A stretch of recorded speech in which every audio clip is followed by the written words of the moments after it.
The desert highway stretched endlessly through the Nevada night like a black ribbon cutting through the earth.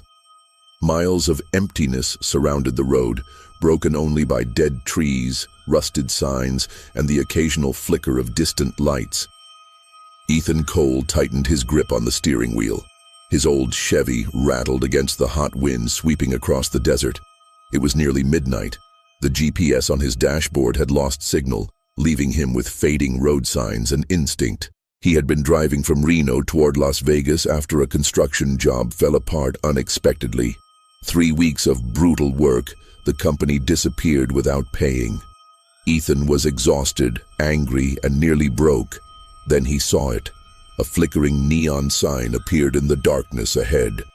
Silver Moon Motel. Half the letters buzzed weakly. The motel sat alone, a long row of faded rooms. Ethan pulled into the gravel parking lot. Only 3 vehicles were there. The place felt wrong from the start. A faint scream drifted through the wind. He looked toward the far end of the motel. Room 13.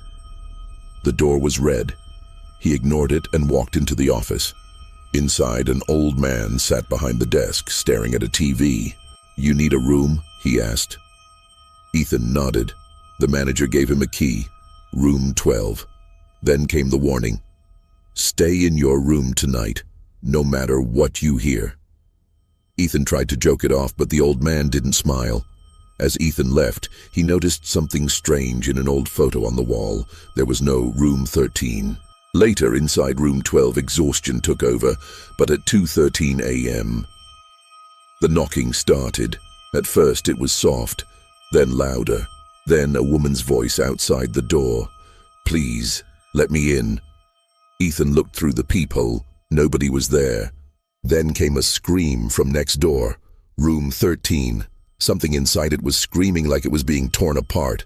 Furniture crashed, walls shook, and then silence.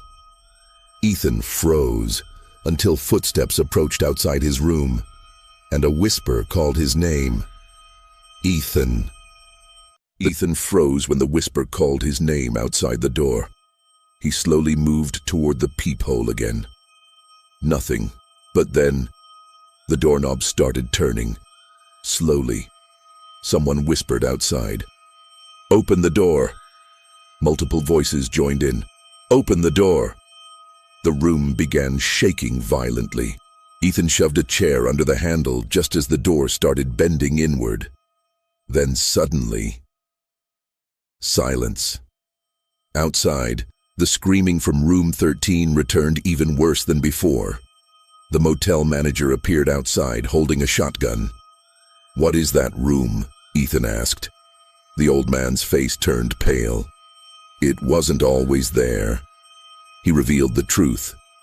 Years ago, a fire destroyed Room 13, but something never left it. And now the room was alive. At exactly 3 a.m., everything changed. The motel shifted. Hallways appeared where there were none before. Every door was marked 13. Ethan stepped outside and realized the motel had become endless. A version of him appeared in the hallway. Same face, but empty black eyes. "You already checked in?"